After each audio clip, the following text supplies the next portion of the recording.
มาอยู่นี่เด้อเราไหนจะจอยบอกน้องบอยโอ้ยยานกองไปตึกเวทบ่ครับตึกเวทเนาะยังไม่ได้คือว่าได้ยินพอจอยอยู่บอกพอจอยมาเอาสิมาอีกเลยมา2-3 มื้อโอ้อีก2-3 มื้อบ่นี่แล้วก็เที่ยวไปเที่ยวมาฉันได้ทำยังไม่ได้ลำนาเนาะน้องเต้เท่าลำนาพุ่นได้น้องเต้ทำอย่างหินปั่นมาจังได๋คือตายน้องแต่ปั่นมาจังได๋คือตายเป็นเพราะเหตุหยังจึงตายกระบุ้งหูได้เลยโอ้โหใช่เหตุโอ้แล้วบัดนี้เนาะปันเป็นยังกันตายมันต้องหู้ได้สาเหตุเนาะบ่จื้อบ่ไปที่มามันต้องมีนะจื้อแต่ข้าวว่าตายนะอายุเท่าโอ้ยจักปีอายุเท่าโอ้ย25อายุเท่าโอ้ย25อายุเจ้าเท่าโสเดือนกัน3 ปีมันคนนี้เขาคือมาลื่นหลายเลยจ้ะหนุ่มบอยจักปีหนุ่มบอยน่ะ15แม่นบ่15 ปีคือเอาเมียใช่15 ปีนะบ่ได้เอาเมียเอาเพิ่นเมียเอาแล้วสร้างว่าแท้ทำไมเราคอยเอาเจ้าก็บอกข่อยก็สิเป็นหยังค่ะไล่คุบเอาดีบ่ลงแต่คนน่ะฮะไล่คุบ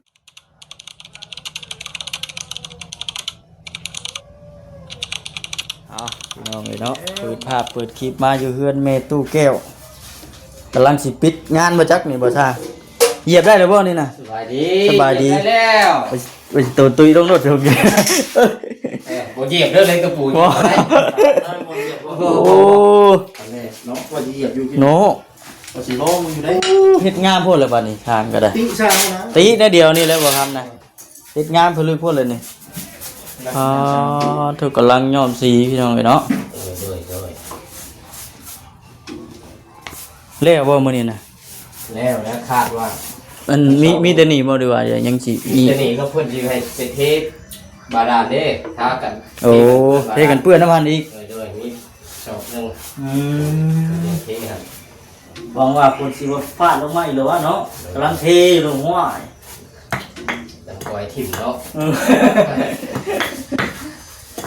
สาบลงไงเนาะผมเข้าใจบัตรว้ามือขาดคนนึงมือเราก็ได้นี่มือไหนไม่แล้วเนาะตกเลยเมื่อวานนี่แบบวันชิ้นเมื่อวานนี่ไม่ได้มาป่ะมาแต่ฮะคือเก่านี่แหละเมื่อวานพวกสร้างนี่จะมือจักว่าวันชิ้นหรือว่าผู้ชิ้นอะไรนะมาไปจากแล้วมีแต่ลุยงานอย่างเดียวลุยอย่างเดียวสายลุยนะพี่น้องไงเนาะอะไรก็ได้พักแล้วพี่น้องไงเนาะเรือนในตู้แก้วนี่พอดีเอาเจาะเลยบาทนี่เห็ดงามไม่ดีเนาะลงมาเนี่ยเป็นแวะเขานี่เลยเฮือนอันนี้เป็นตัวขึ้นขั้วพลวันโดยจักเพิ่นสิก้าเฮ็ดอยู่เฮ็ดกินใส่อยู่นั่นแล้วจังหวะกระดักกระดอนี่เลยมันจะเป็นประเด็นอยู่เลยค่อยบ่กล้าเฮ็ดกินใส่แล้วกระดออะไรก็ได้บ่ได้มีเตาแก๊สคืออยู่บ่พัฒนาแล้วได้เนาะแม่นั่นแหละเช่นว่าเตาแก๊สนี่ก็ท่าอยู่เนาะเขาท่าแล้วเช่นว่าเตาแก๊สเช่นว่าดังพื้นดังไฟนี่ห้อยโอ้ยพื้นดังไฟก็มันแม่นอยู่มันก็สิค่อยกึกๆไปได้บ่แม่นเนาะว่าสิเป็นบัดเดียวแต่มันแน่นอนว่าแน่นอนอยู่เฮือนเฒ่าแม่อยู่บ้านพุ่นขนาดหลังคาสูงเติบยังเป็นหู้เด้บ่ฮู้ว่ามันเป็นนี่ใดแล้วว่าสร้างเฮามันคิดว่าเรียกว่าคุณเกี่ยวมาแล้วจันจ่อออกมาเลยสร้างกระเซก็ปลูกไว้อยู่นานแล้วเนาะแล้วเนาะหมดแล้วมันก็จำเป็นที่ได้ยุดก่อนแล้วมันจำเป็นจำแจได้ดิด้วยว่าขนาดกันยาวเลยบัดเนาะ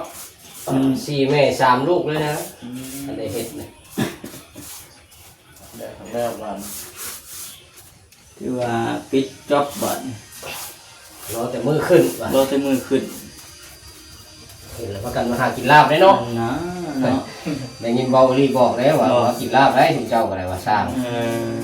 มือได้มันบอกมือแล้วบ่ยังเพิ่นไปเตรียมเครื่องมาก่อนแล้วเพิ่นสิบอกอีกทีนะมั้งมันไปซื้อเครื่องได้เด้อ โดนในตอนนี้ไปซื้อเครื่องเกียมไว้ขึ้นเครื่องนั้นแล้วนี้ เลย แสดงว่าไว้นี่เลยเนาะ ไว้แห้งตึกแล้วแต่บางทีชื่อเครื่องต้องไว้แห้ง ว่าอย่างแห้งเลยนะ ด้วนๆเลย ยุ่งเลี้ยวเลยดิ เรียกว่าได้ เงินแล้วผู้ยู่ก็อยากขึ้นคือกันไปแล้วเนาะนั่นผัด เวลาฝนตกฝนรีบมากเลยเนาะ เวลาฝนตกเราสิยืนอยู่คือไก่นี่แล้ว ตีกระโจดใช่ไหม เดี๋ยว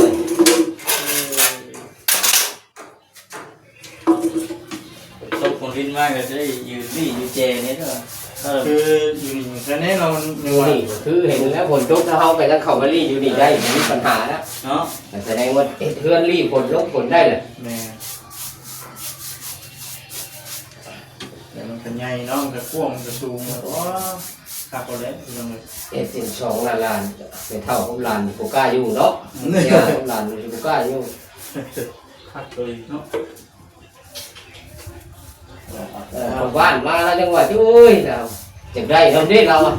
ในบ้านมาหาบ่ ในบ้านก็ยืนเบิ่งบ่เคยเห็นเราอ่ะ เห็นวาน บนเป็นงานบ่ เบิ่งเรื่องงามแห้งเราอ่ะจะถูกบุญน้ำเราอ่ะกระโดด แล้วมีทางปลาเมียเป็นที่ถ่ายซอยก็คือว่าโชคดีไปเนาะ ด้วย เป็นอีตัวคุณเห็นใจไว้ท่านครับก็อยู่เพื่อนก็รับหน่อยครับตาพาลมฝนตกมากอะเป็นท่วงมาฝนสิตกอย่างว่าเราไม่อยากให้ท่วงไปเลยเด้ดูเกล เรา ญาติบ่ เราญาติเฮ้ยฝนใส่สิตกเหรอ ญาติบ่หลาย มันกันได้แต่แดดบอกเลยเราทำแดดไทยเนาะ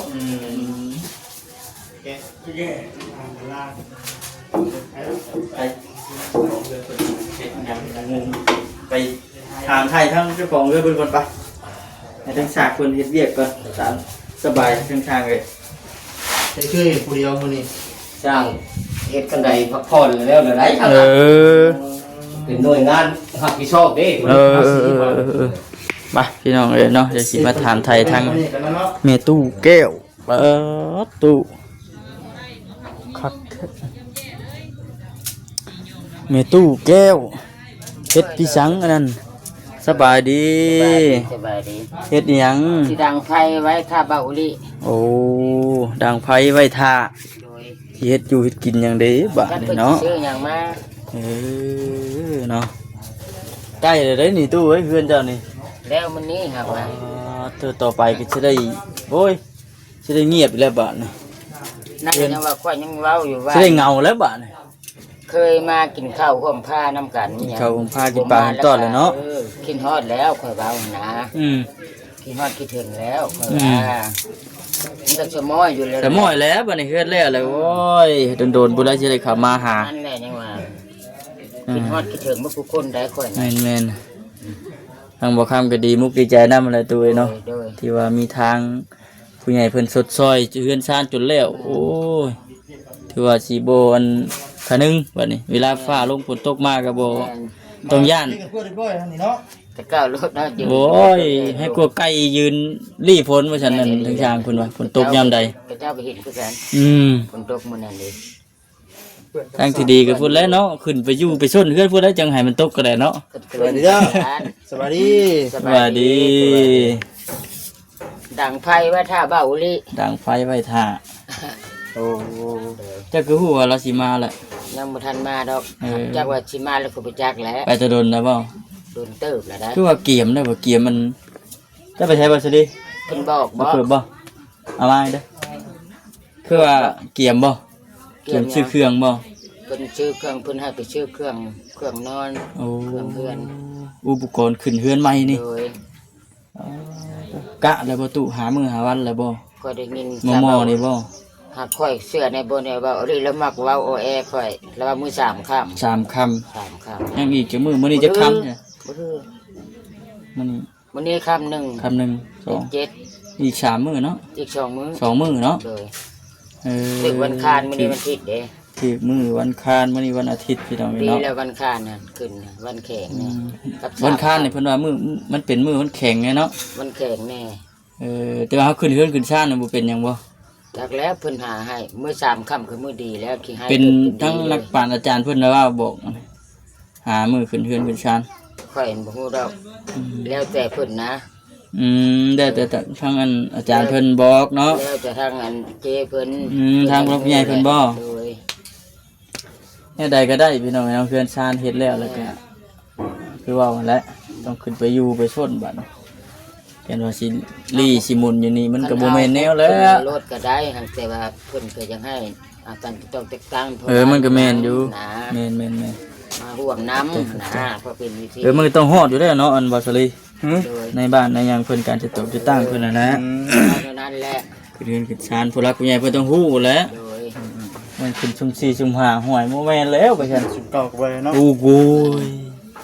แม่น เออ สักแก่ในโฮมก็หลายอยู่ในบ้านนี่ แม่นให้ฮอดได้ถึงเพิ่น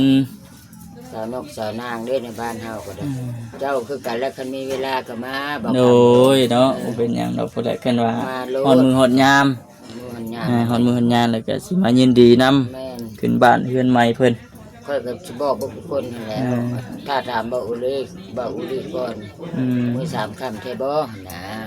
ต้องให้มันแน่นอนก่อนเนาะ เป็นในนั้นดอก ฮ้อนเอาดิเนาะ ป้ามื้อนี้ค่อยกินเป็นอันอื่น เจ้าบ่ฮ้อนบ่ตุคือนุ่งเสื้อแขนยาว ค่อยบ่ บ่ฮ้อน ค่อยเข้าไป ฮะ ค่อยเป็นวินก็เข้าไป QC มันบ่ได้แห้ง พูดเลยบัดโดนไปเพราะได้มันสิจางอยู่คิวกิน แล้วมันก็เศร้าดอก ไปเศร้า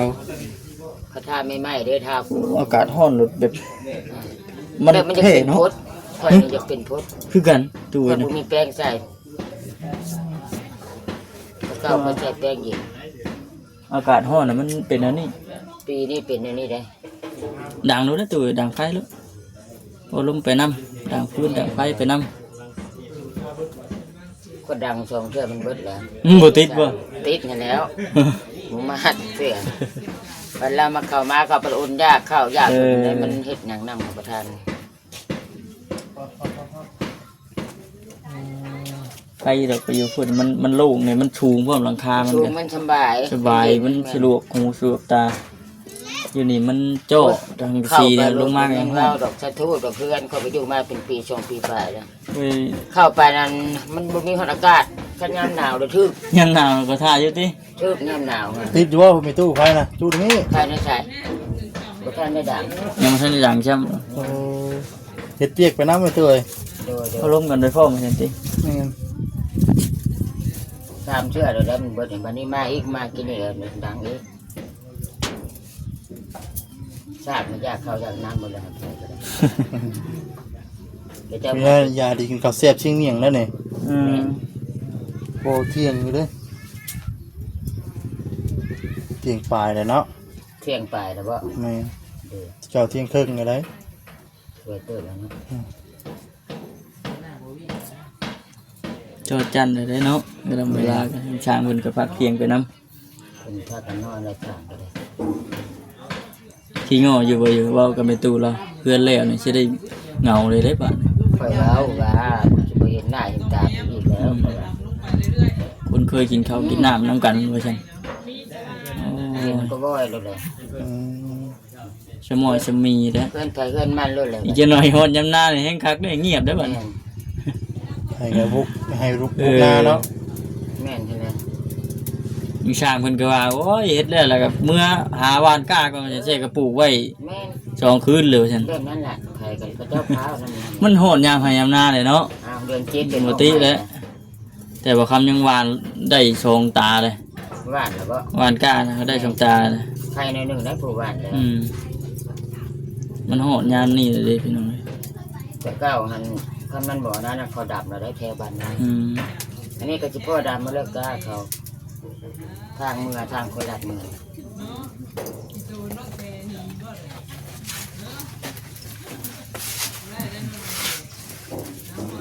ฮ้อนอยู่ในนี่ก็ได้ เอ้าน้องมีตู้เนาะ อ้าวโอ้ยสร้างกระบวนแล่นแต่พูดแล้วเนาะ นี่มันจะเป็นแบบนี้เลยไม่ตู้เจ้าสิก้าดังไพ่ใช่อยู่บ่อยู่ในคนนะ อยู่ในก็ นี่มันจะเป็นแบบที่ได้ตู้เอ้ย มันเป็นแบบนี้ก็ นี่มันสิดำคอยดำคอยซึมไปสิแล้วนี่ อยู่หันบ่เขา เอ อ อ ยู่มาโต๊ะเขากระดังเนาะ ไปสิก็สินั่นอ เขา ยู่ อยู่มันเนาะคะแนนพุท ที่ ธิ มาจุอยู่นอกบ่ นี่ มาดังอยู่ อยู่ เนาะ แถว คะแน นี้ น ก็ได้เนาะ ซื้อเก่าให้อันนี้มัน มันนั่นบ่ได้มันนั่นบ่ได้ เวลาเฮาดังน่ะมันสิอันนี้ ควัน ควันมันอูด ค่อยก็ฮู้ค่อยก็แพงแล้วเนาะไปค่อยสิประดังให้มัน ก็โทษเนาะ เป็นงามประตูลอยเพียนซำเด้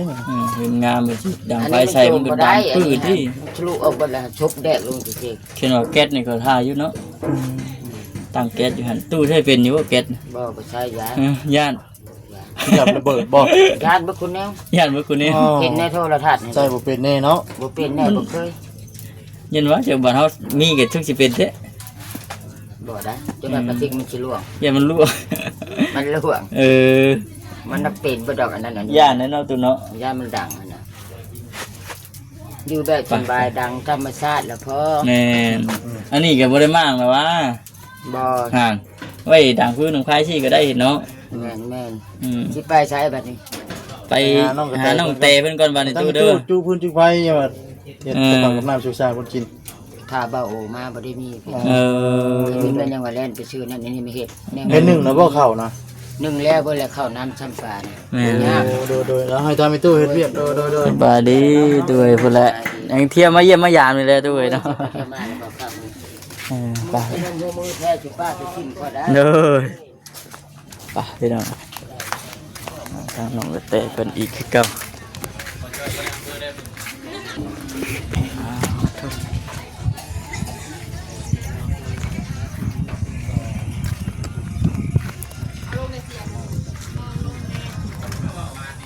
อากาศเด็ด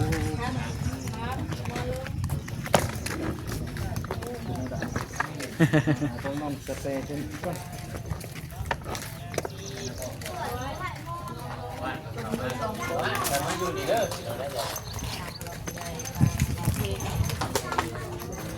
จะช่วยบอกน้องบอย โอ้ยยานกอง สิไปตึกเวทบ่ครับ ถึกเวท ไปดิ สบายดีให้กลัวเวทดิ เวทเนาะ ยังไม่ได้คือว่านี้พอจอยอยู่ บอก แม่พอจอยมา เอาสิมาอีกเลย มาสองจำมือ โอ้อีก2-3มื้อบ่ นี่แล้วก็เที่ยวไปเที่ยวมาฉันได้ทำยังไม่ได้ลำนาเนาะน้องเต้ เท่าลำนาพุ่นได้สิไปลำช่วยเราบ่น้องบอย แม่นั่นแหละเบิ่งน่ะ ไปลำนาช่วยปะเฒ่าอยู่บ่ฮะ ต้องถามเมียกันบ่ น้องอัดชาเล่งเราไปกัน ได้เลยเป็นหยังข่อยเห็นเราไปบุญตอนนั้น4-5 คนผูก แต่ละเก่าคนเราอ่ะ 9 คน เก้าคนไปได้ นั เล ก ย กว่าข่อยตอนข่อยเห็นอีก โอ้เจ้า แต่เพราะว่าชาเล่งจีกเนี่ยชาตอนได้ยินข่าวว่าชาเล่งจีกเป็นเชื่อมใหม่ว่ะ หลายคน เอาไปได้ หลายคน คนหดเก่าคนเฮาหาคนนี้ยังอยากย่านเลยเด้เฮา ยังว่าพอแห้งหน่อยดิ นั่งยังมันแน่ แล้วนั่งซ่อนนั่งก็ชองแล้วนั่งซ่อนนั่งเดินกันเองนั่งวางเงินข้างมันอีกนั่งอยู่โกนมันอีก เนาะ จะเบลอไปเขาเนาะ ยังอยู่ เชี่ยวอยู่เลย จังว่า ไม่ได้ออกในเมือเลยนะ เนื้อเลย เขาก็ไม่ได้กินก็ต้องเลย รุ่นนี้มันก็จะได้เกี่ย กินน้ำลูกน้ำ เมี เมี ย ย พูดแล้วกินลูกเมียคุณ รุ่นต้นมันบ่ บอกเราเมื่อแม่สามันเฉย ยังจะเวลาดิ ต้นมัน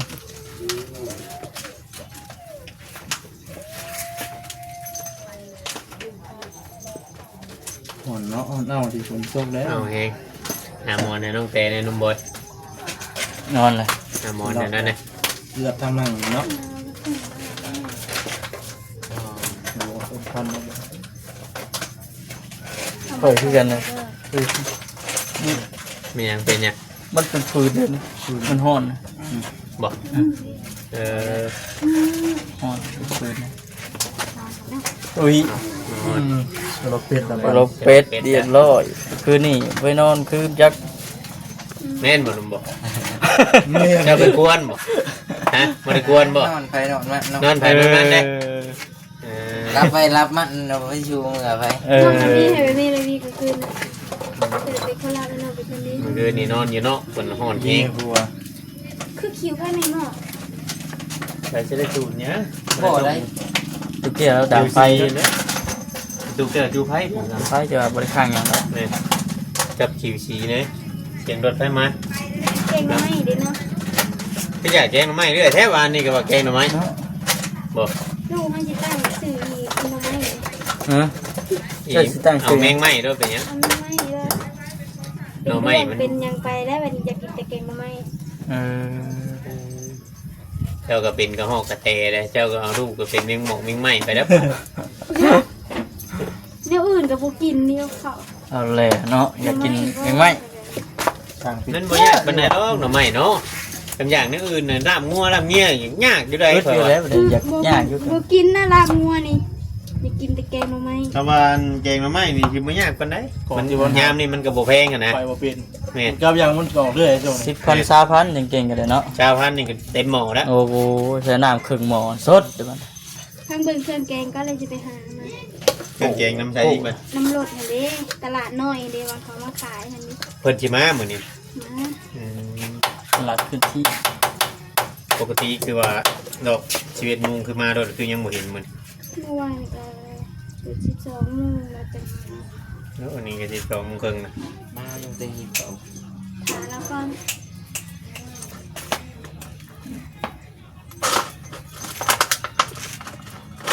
ดูเอามานี่เอามานี่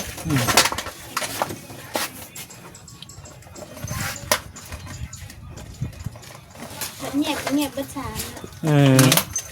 เนี่ยแหละเนี่ยมาเจ้าอยากนอน ว่าแล้วอันเถื่อเป็นความกรอบเขานอนนี่เป็นได้ อ๋อน อนฝันเอาเลขเด็ดเด้อ ฟันดีอยู่บ่ฟัน บุรีบันได ฟันบรีปันใด ฝันได้ได พันในเมื่อคืน ฮะ เห็นว่าน้องโอตาย ทัดแน่ ตามบ่เทพ ทันแล้วตายมันสิ เป็นได้จังว่าตาย จักจะ ถึก เป็น ยิ ยัง ง บ่คือถึกแทงคือถึกนั่นนี่ โมหูมันคันว่าตาย อืม อืม มันสิเป็นอย่างนี้ มัน วะ จะเป็นเด็กกระต่าย พันร้ายจะกลายเป็นดีเนาะพันร้ายจะกลายเป็นดีได้คำโบราณเพิ่นว่า ร้าย มันต้องมันจ่อจันเนี่ยได้ยังไงก็ปิดดินปิดดาวแล้วเนาะ เซ็ต ฟันร้ายจะกลายเป็นดีเนาะ เกี่ยว ย่ำหินแล้ว ไม่ได้แค่ฉันไม่ได้ ว่าน้ำมวย หมดทุกเจ้า น้ำคาม ฝันร้ายกลายเป็นดี โอเค ทำย่ำหิน ฟันมาจังได๋คือตายน้องแต่ หึ ฟันมาจังได๋คือตายเป็นเพราะเหตุหยังจึงตาย กระโปรงหูได้เลย โอ้โหใช่ เมื่อ โอ้แล้ววันนี้เนาะพันเป็นยังกันตายมันต้องหู้ได้สาเหตุเนาะ สาเหตุ บ่จื้อบ่ ผิดไปที่มามันต้องมีนะ เจอแต่ข้าวว่าตายนะ อายุเท่าโอ้ยจักปีอายุเท่าโอ้ย ฮ่า ข้าวว่า เจ้าฮะอายุเท่าโอ้ยเจ้าฮะอายุเจ้าเท่าโส จะซ้อมเด็กกับซ้ำจริง ดื่นกัน3 ปีอืม บางคนนี่เขาคือมาหลือหลายเลยจ้ะ หนุ่มบอยจักปีหนุ่มบอยน่ะ หา 15แม่นบ่ 15 ปี คือเอาเมียใส่15 ปีนะ บ่ได้เอาเมีย เขา เอา เอาเพิ่น เมียเอาแล้ว เอาแล้ว สร้างว่าแท้ เอ้าทำไมเราคอยเอาเจ้ากระบอกข่อยก็สิเป็นยังไง ไล่คุบเอาดีบ่ลงแต่ บุญนะ ฮะ ไรขุบอีหยังดิมันเท่าไปเห็ดเวียกขันไห้น้ำเฮา เอา